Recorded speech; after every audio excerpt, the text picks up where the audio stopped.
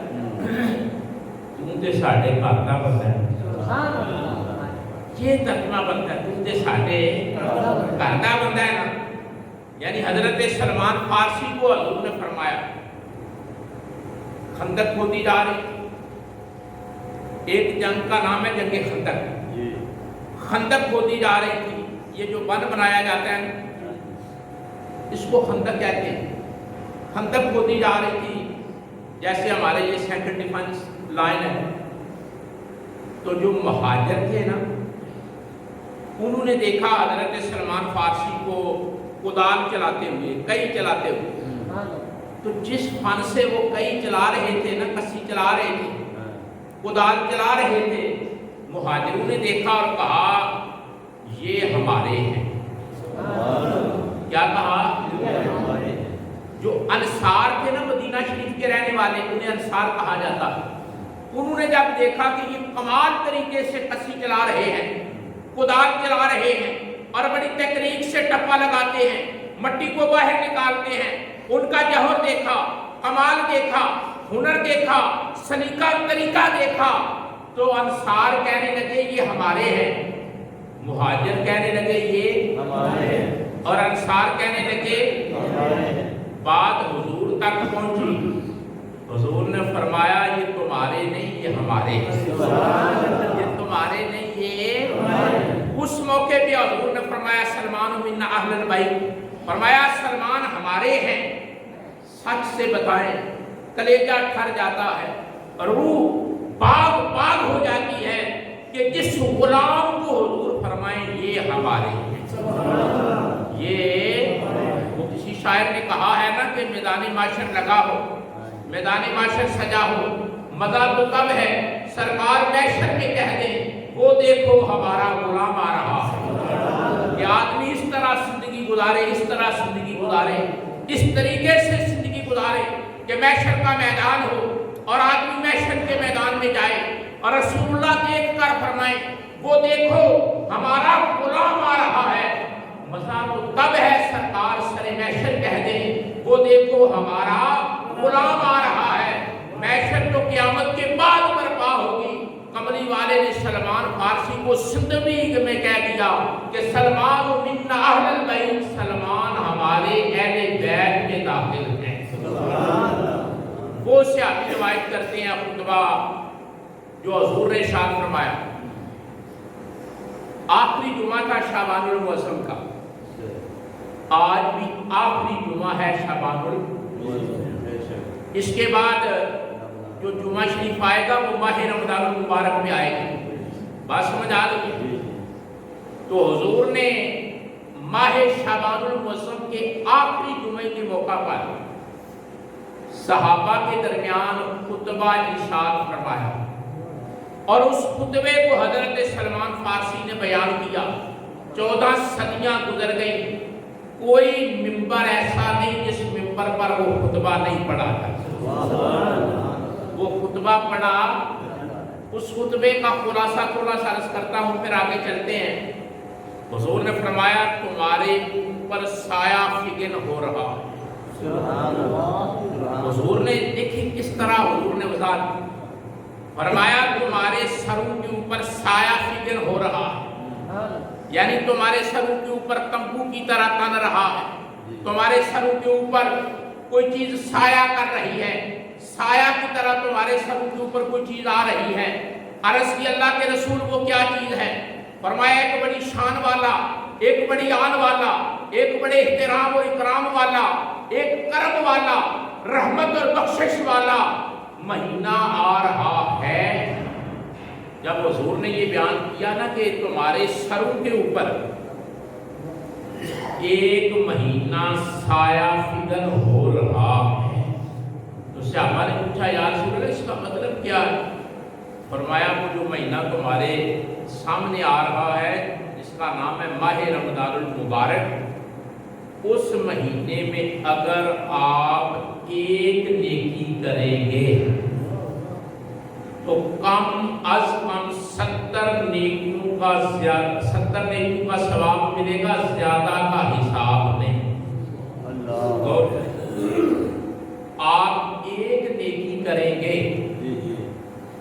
ماہ رمضان المبارک میں تو کم از کم 70 نیکیوں کا ثواب ملے گا۔ عام حالات میں کتنا ثواب ملتا ہے؟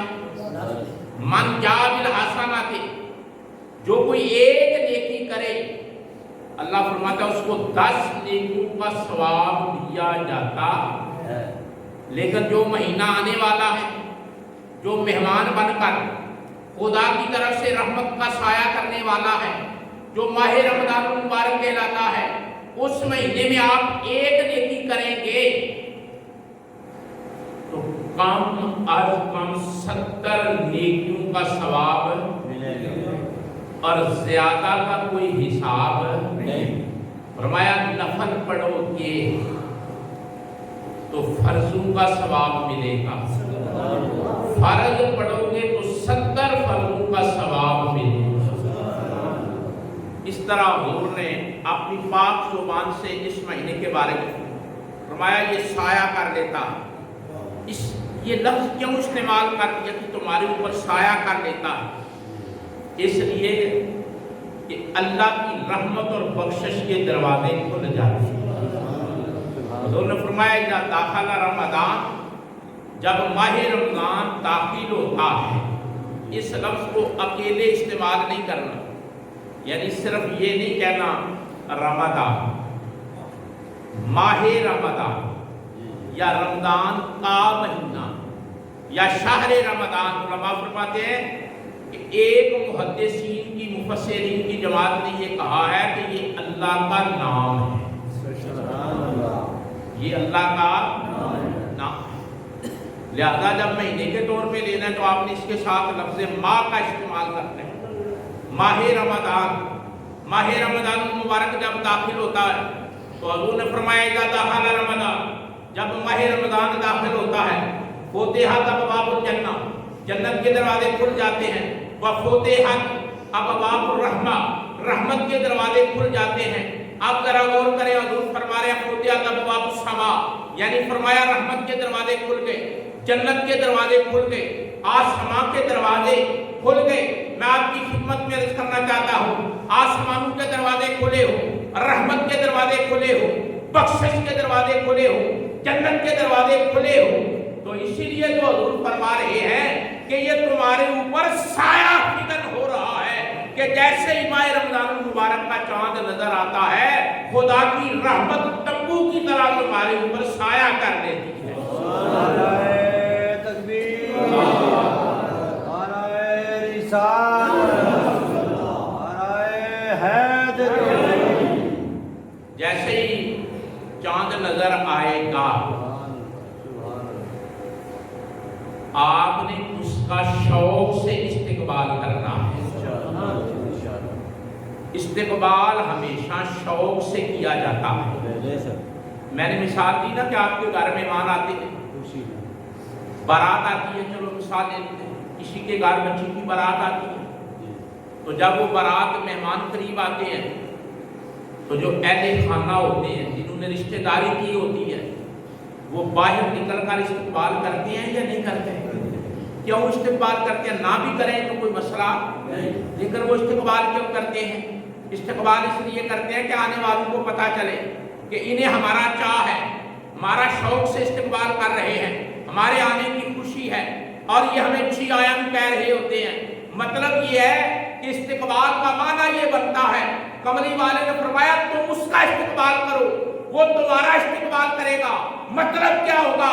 مطلب یہ نکلے گا کہ جیسے ہی ماہ رمضان المبارک کا چاند نظر آئے گا تو رمضان المبارک کا مہینہ کہے گا گنہگارو تمہاری بخشش کے لیے آ گیا ہو، اور گنہگار کہیں گے اہلاً سہلاً ہم اپنی بخشش کروانے کے لیے تیرا انتظار کر رہے ہیں.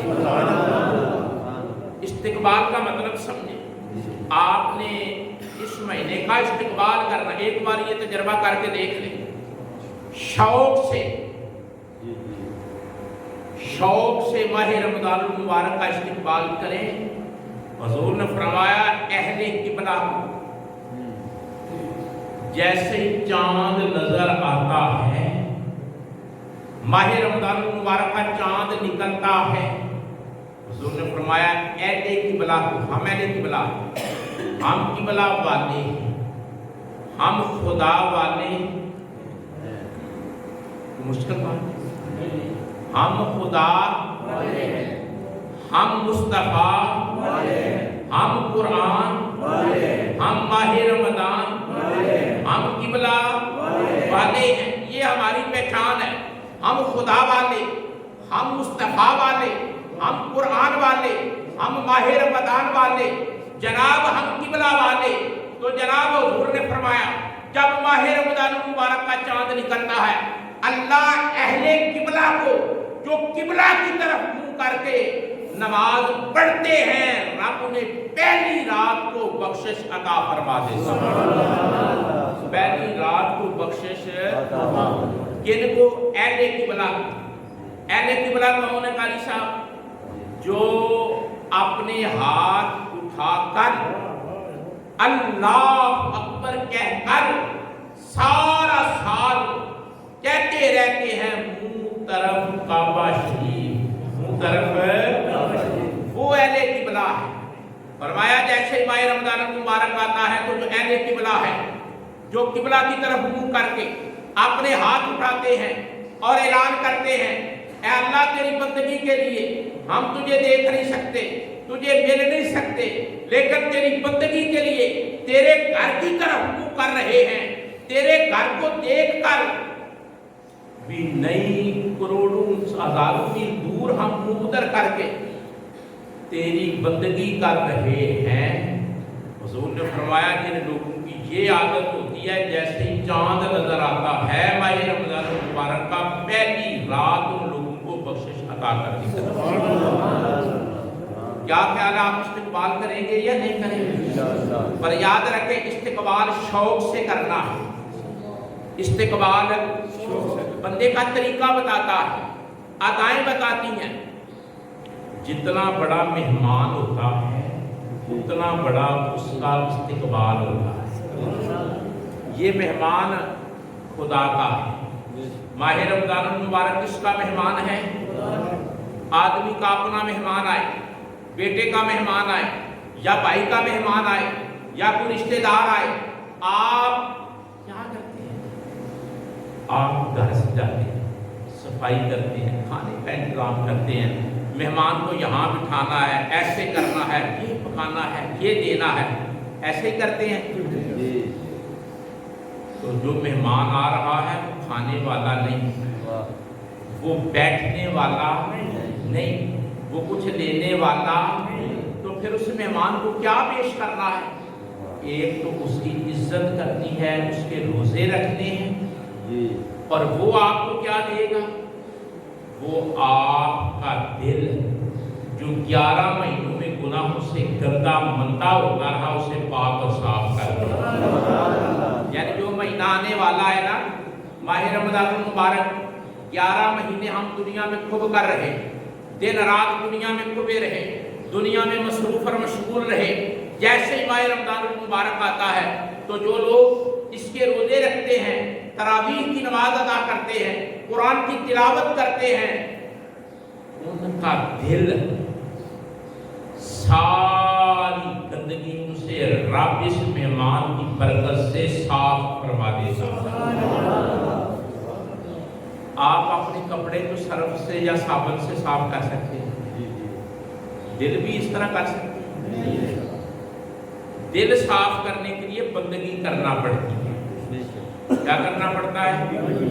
اللہ کی یاد کرنا پڑتی ہے، اللہ کا حکم ماننا پڑتا ہے۔ روح کو چمکانے کے لیے، دل کو چمکانے کے لیے صابن استعمال نہیں ہوتا، صرف استعمال نہیں ہوتی، کوئی کیمیکل استعمال نہیں ہوتا، بلکہ دل اور روح کو چمکانے کے لیے اللہ اور اللہ کے رسول کی بات ماننا پڑتی ہے۔ بات سمجھ آ رہی ہے؟ میں آپ کی خدمت میں 2-4 باتیں اس حوالے سے رکھوں گا جو تھوڑا سا وقت ہے اس میں، کہ آئیں ہم دیکھیں کہ حضور کس طرح ماہ رمضان المبارک میں اپنے دن گزارتے تھے۔ سبحان اللہ۔ یہ سوچنے والی بات ہے یا نہیں؟ بے شک۔ کہ ہم دیکھیں کہ حضور کا طریقہ کیا تھا۔ تو سب سے پہلے میں آپ کی خدمت میں عرض کرنے لگا ہوں کہ نبی اکرم صلی اللہ علیہ وسلم ماہ رمضان المبارک میں صحابت بہت زیادہ کرتے تھے، صحابت بہت زیادہ کرتے تھے۔ یعنی یہ نہیں ہے کہ صرف صبح سے لے کر شام تک بھوک اور پیاس ہی برداشت کرنا نہیں، حضور سب سے زیادہ صحابت، حضور سخی تھے۔ جی جی سبحان اللہ، اللہ سخی ہے، سبحان اللہ، حضور سخی ہے۔ سبحان اللہ۔ پوچھا گیا کہ یا رسول اللہ بتاؤ سب سے بڑا سخی کون ہے؟ فرمایا میرا اللہ۔ سبحان اللہ۔ سب سے بڑا سخی کون ہے؟ میرا اللہ۔ یا رسول اللہ اللہ کے بعد سخی کون ہے؟ فرمایا میں تمہارا نبی، سبحان اللہ۔ میں تمہارا، یعنی سب سے بڑا سخی اللہ۔ اللہ، اللہ کے بعد سخی۔ اللہ۔ ایمانداری سے بتاؤ، جس امت کا یہ عقیدہ ہو کہ بادل خدا بزرگ توئی کسا مختصر، وہ امت گمراہ ہو سکتی؟ نہیں ہو سکتا۔ ہمارا عقیدہ یہ ہے کہ بادل خدا، جی یعنی خدا کے بعد بزرگ توئی کسا مختصر، کہ خدا کے بعد اگر کسی کو شان اور مقام حاصل ہے تو وہ کملی والے کو حاصل ہے۔ سبحان اللہ۔ سب سے بڑا سخی اللہ۔ اللہ کہنے میں کچھ جھجک تو نہیں؟ نہیں۔ سب سے بڑا سخی اللہ۔ گونج پڑ جانی چاہیے، اللہ۔ سب سے بڑا سخی اللہ۔ اللہ کے بعد بڑے سخی ہو۔ یا رسول اللہ آپ کے بعد بڑا سخی کون ہے؟ حضور نے فرمایا جو علم پڑھے اور پھیلائے، جو علم پڑھے اور علم حاصل کرے اس کے بعد لوگوں کو عطا کرے، فرمایا وہ سخی ہے۔ حضور ماہ رمضان المبارک میں سب سے زیادہ سخاوت کرتے ہیں۔ میں 2-4 باتیں عرض کروں گا، کتنی سخاوت کرتے ہیں حضور۔ ان رسول اللہ صلی اللہ علیہ وآلہ وسلم کان اجود فی رمضان من ریح المرسل، تیز چلنے والی لگاتار تیز چلنے والی ہوا سے بھی زیادہ حضور سخاوت کرتے ہیں۔ ہوا چلتی ہے نا، ریح مرسلہ، تیز چلنے والی ہوا، صحابہ کہتے ہیں کہ اس ہوا سے بھی زیادہ حضور سخی تھے۔ یعنی یہ نہیں ہے کہ صرف اپنے دسترخوان سجانے ہیں، بلکہ حضور کا طریقہ یہ ہے کہ حضور ماہ رمضان المبارک میں سخاوت زیادہ کرتے تھے۔ ایک بات میں اس کو کھول کر بیان اس لیے نہیں کر رہا کہ وقت تھوڑا ہے، دوسری بات حضور سب سے زیادہ قرآن پڑھتے تھے۔ حضور صاحب قرآن ہے، ماہ رمضان المبارک میں جبریل آتا ہر رات کو جبریل آتے۔ کیا بات ہے جبریل کی، کہ ماہ رمضان المبارک کی ہر رات کو حضور کے پاس آتے اور آ کر کیا کرتے؟ جبریل قرآن پڑھتا، حضور سنتے، حضور قرآن پڑھتے تو جبریل سنتا۔ انداز دیکھیں کیا بات کہ جبریل قرآن مجید پڑھتے اور میری سرکار سنتے، اور میری سرکار قرآن پڑھتے تو جبریل سنتے۔ اسے کہتے ہیں دور کرنا۔ قرآن مجید میں حضور قرآن ماہ رمضان المبارک میں حضور قرآن مجید کا دور کرتے، ایک بار جبریل کا سنتے اور دوسری بار حضور سناتے۔ اسی رسم کو ادا کیا جاتا ہے۔ آج جب جو حافظ قرآن سناتا ہے نا، وہ دن کو پہلے کسی کو سناتا ہے کہ یہ حضور کا طریقہ ہے کہ قرآن سنا بھی جاتا ہے، قرآن سنایا بھی جاتا ہے۔ ماہ رمضان المبارک میں دوسرا کرنے والا جو کام ہے وہ کیا ہے؟ قرآن مجید کی تلاوت۔ آپ تیار ہو جائیں قرآن مجید کی تلاوت کے لیے، آج سے شروع کریں۔ اگر اس دن شروع کریں گے تو تھک جائیں گے، ایک دو دن پہلے تھک کر پریکٹس شروع کریں تو زیادہ سے زیادہ آپ قرآن پڑھ سکیں۔ آپ نے قرآن مجید کی زیادہ سے زیادہ تلاوت کرنی۔ ایک حدیث عرض کر دیتا ہوں، بڑی خوبصورت سرکار کا فرمان۔ حضور نے فرمایا ماہ رمضان اور قرآن، ماہ یہ جتنی کتابیں آسمانوں سے نازل ہوئی ہیں نا، ساری ماہ رمضان میں نازل ہوئی ہیں۔ جتنی کتابیں نازل ہوئی ہیں نا، تورات ہے، زبور ہے، انجیل ہے، قرآن ہے، ساری ماہ رمضان۔ پتہ چلا اللہ کے کلام اور کتابوں کا ماہ رمضان سے خاص تعلق ہے۔ حضور نے فرمایا ماہ رمضان اور قرآن، کیا میں نے عرض کیا ہے؟ یعنی رمضان کے روزے اور قرآن کی تلاوت، روزے اور تلاوت۔ فرمایا یشفعان، دونوں شفاعت کریں گے۔ یشفعان تسمیہ کا سیغہ ہے۔ فرمایا اگر کسی نے روزے رکھے تو قیامت کے دن روزے شفاعت کریں گے۔ اگر ماہ رمضان میں کسی نے قرآن پڑھا تو قرآن شفاعت کرے گا یوم القیامہ، قیامت کے دن۔ تو پھر پتہ چلا کہ اگر ہم چاہتے ہیں کہ رمضان شریف کے روزے ہماری شفاعت کریں اور قرآن کی تلاوت ہماری شفاعت کرے، یعنی آپ ذرا غور کریں، قرآن آ کر کہے اللہ اسے بخش دے، روزے آ کر کہیں اللہ اسے بخش دے، خدا بخشش بھی عطا کرے گا اور ساری مخلوق کے سامنے پتہ چل جائے گا کہ جس کی شفاعت کرنے کے لیے قرآن آیا ہوا ہے، ماہ رمضان آیا ہوا ہے، یہ وہ خوش نصیب ہے جو روزے بھی رکھتا تھا اور قرآن بھی پڑھتا تھا۔ ایک آدمی کو پھر سمجھنے کی کوشش کریں، ایک آدمی کو یہاں ابھی بلایا جائے اور کہا جائے کہ اس کے سر پہ پگ باندھی جائے، تو سارے بندے حیران تو ہوں گے نا، کس نے کوئی کام کیا ہے؟ سارے میدان محشر میں جب بندے کے لیے قرآن آئے گا اور روزے آئیں گے اور آ کر کہیں گے اللہ تیرے اس بندے نے مجھے پڑھا، قرآن شریف کہے، اور روزے کہیں گے ہمیں رکھا تھا، عزت ہوگی یا نہیں ہوگی؟ اس بندے کا کیا حال ہوگا جس نے نہ قرآن پڑھا ہوگا نہ روزے رکھے؟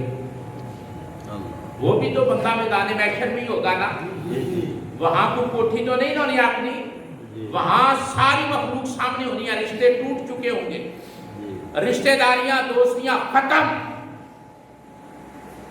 ایک بندے کے پاس قرآن اور روزے آ کر کہہ رہے ہیں یا اللہ اسے بخش دے، اور جو نہیں کرے گا